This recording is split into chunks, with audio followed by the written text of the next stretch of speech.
Welcome back, everyone. Today we're taking a deep dive into a really cool connection between two ideas from the course.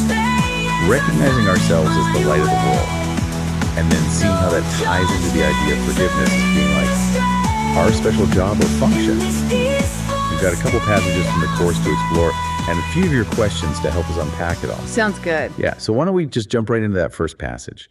It says, I am the light of the world. How holy am I, who have been given the function of lighting up the world? Let me be still before my holiness. In its calm light, let all my conflicts disappear. In its peace, let me remember who I am. Let me not allow my perception of this to obscure the light of the world in me. Let the light of the world shine through this appearance. This shadow will vanish before the light. Let me not separate my function from my will by misperceiving this. I would not use this for an alien purpose. Oh, wow. Right. I mean, it really points to that like inner light within each of us, Oh. that holiness that's always there no matter what we're going through. It's always there, yeah. Yeah. But it also acknowledges that sometimes, we kind of lose sight of it. Like we let our problems or, just our misperceptions kind of cast a shadow. And that actually brings us to our first listener question. They're asking, if I'm dealing with a problem like addiction, does this mean I am not able to be the light of the world? Well, it's so common to feel blocked from that inner light when you're struggling with something like addiction. But it really comes down to a misunderstanding of who you truly are at your core. You see, the Course teaches us that our true identity isn't defined by our problems or even our past. Addiction, just like any other challenge, is a manifestation of what the ego believes in, that sense of lack and separation. Oh, I see. It's really a cry for healing, like a misguided attempt to fill a void that can only truly be satisfied by recognizing your inherent wholeness, that light that's always there. So it's not so much that the addiction actually diminishes your light. It's more that it creates like a perception of separation from it, like a cloud that's temporarily obscuring the sun, but not actually putting it out. Precisely. And you know what? The way to disperse those clouds is through forgiveness. And in this context, forgiveness doesn't mean condoning the addiction or denying its impact. Yeah, that makes sense. It's more about recognizing the pain that's underneath the behavior, both in yourself and in others who might be struggling too. Okay. It's about releasing the guilt, the shame, the judgment that can keep you trapped in that cycle of suffering. So forgiveness isn't about the problem itself. It's more about shifting how we see ourselves and our relationship to that problem. Yes. Forgiveness is really a profound shift in perception, making a conscious choice to see beyond the ego's illusions and recognize the inherent worth, the innocence that's within you and every living being. I like that. We're choosing to look through a different lens, one that allows us to see the light that's always present, even when things feel dark. So let's move on to the second passage, which goes even deeper into this whole concept of forgiveness. It says, forgiveness is my function as the light of the world. It is through accepting my function that I will see the light in me. And in this light will my function stand clear and perfectly unambiguous before my sight. My acceptance does not depend on recognizing what my function is. For I do not yet understand forgiveness, yet I will trust that in the light I will see it as it is. Let this help me learn what forgiveness means. We're told that forgiveness is our function, like our purpose, even if we don't totally get what it means. Yeah. We're being asked to trust in a process that our rational minds might not understand yet. Yeah. And our second listener question actually touches on this. They ask, how do I accept something I don't understand? It feels disingenuous. That's such a great question. It really highlights that common struggle where we feel like we need to grasp something intellectually before we can fully embrace it. For sure. But the Course is inviting us to move beyond that mental block. It's encouraging us to approach forgiveness with humility, a willingness, and a trust that understanding will deepen as we practice. So not pretending we understand something we don't. More like being open to learning and letting the experience itself guide us. Exactly. Acknowledging that our current understanding of forgiveness might be limited, but trusting that there's a deeper wisdom available. Being willing to take those first steps, even if they feel a little shaky, knowing that with each act of forgiveness, our comprehension will grow. Kind of like learning to ride a bike, right? You can't fully get how balance and coordination work just by reading about it. That's a perfect analogy. You have to actually get on the bike and experience it for yourself. Yes. And with forgiveness, it's the act itself that reveals its meaning and power. The more we practice it, the more we understand how it can transform our lives. Okay, so we're not talking about blind faith here. The Course is reassuring us the light of understanding will reveal itself as we walk this path. I love that. Okay, so we've been talking about forgiveness as our function, as the light of the world, and how we don't need to fully understand it to actually practice it. Right. But I'm sure a lot of us are wondering what that actually looks like, in our everyday lives. Yeah, absolutely. I think one of the key things to remember is that living these principles isn't about reaching some perfect state of forgiveness where we never experience anger or resentment, Yeah, for sure. It's more about recognizing those moments when those feelings come up and choosing a different way to respond. Okay. So instead of just being swept away by them, we can maybe pause for a second and ask ourselves, what's actually happening inside me right now? That pause creates space for awareness. It lets us observe our thoughts and feelings without judgment, like noticing the tightness in our chest, or how our breath gets faster, or just those thoughts swirling around in our minds. Yeah. And that awareness seems so crucial because it creates that separation between us and those negative emotions. Like, we're not our anger. We're not our resentment. We're the observer. Exactly. You got it. And from that place of observation, we can ask ourselves, is this thought really serving me? Is this feeling aligned with who I truly want to be?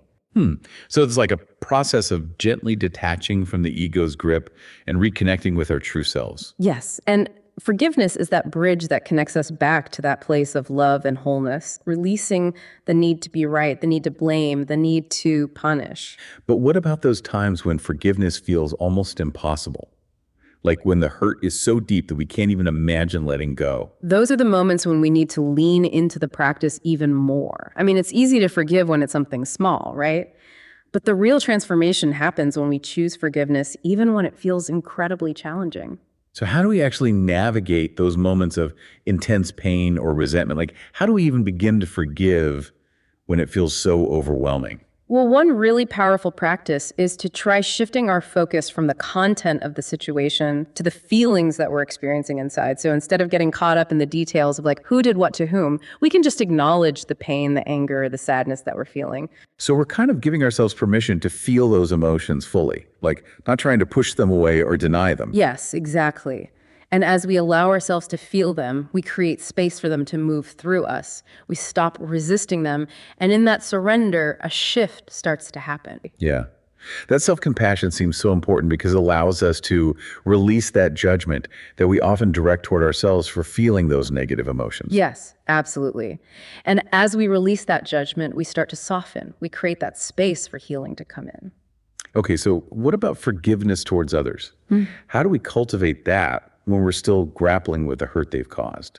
Well, remember, forgiveness isn't about condoning the other person's actions. It's about recognizing that they too are operating from a place of fear and pain, and understanding that their behavior is often a reflection of their own unhealed wounds. And in that recognition, compassion starts to emerge. We begin to see them not as the enemy, but as fellow travelers on this journey of growth and healing. I can see how that shift in perspective would feel so freeing because it releases us from the burden of holding on to that anger and resentment. It does. And as we let go of those heavy emotions, we make room for forgiveness to flow through us. Yeah. And as we embody forgiveness, we actually become a beacon of light for others. We demonstrate the power of love to heal even the deepest wounds. And remember, forgiveness is a journey, not a destination. There will be times when we stumble and fall back into those old patterns of judgment and blame. For sure. But the key is to keep practicing, keep choosing forgiveness, even when it's tough. Progress, not perfection. Absolutely. Each time we choose forgiveness, we're strengthening that muscle of compassion and love within us. We're deepening our connection to our true nature as the light of the world.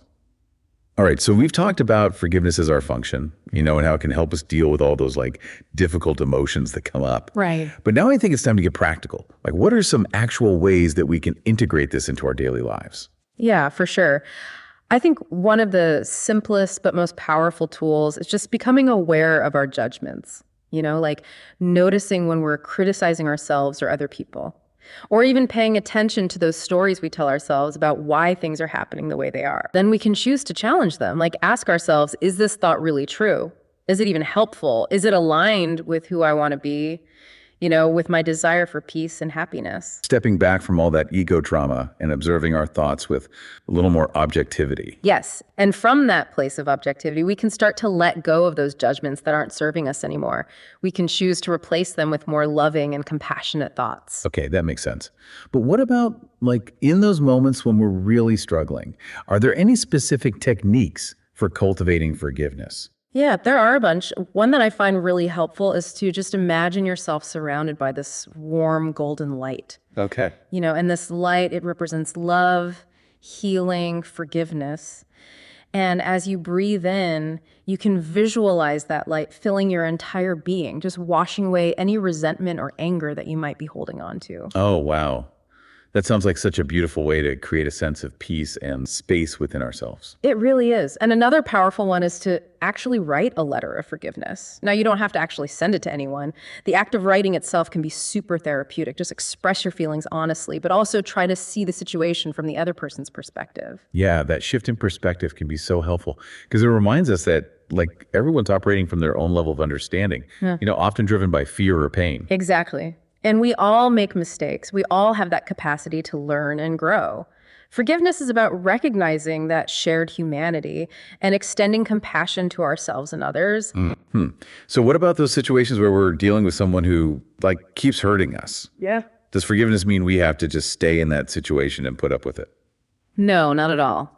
Forgiveness doesn't mean condoning hurtful behavior or putting ourselves in danger. It's more about releasing the resentment and anger that we're carrying inside so we can move forward with more clarity and wisdom. It takes a lot of courage to let go of the need to be right, the need to blame, the need to punish. Yeah, I can see that. This has been such a rich and insightful exploration of forgiveness. It's definitely not always easy, but it's clearly such a powerful practice. It's something we can practice every single day. Yeah. So as you go about your day-to-day, just notice when judgment pops up.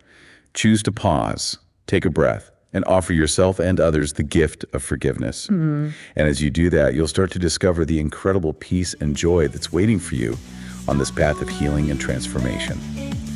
Thank you so much for joining us on this deep dive into forgiveness. May your journey be filled with love and light.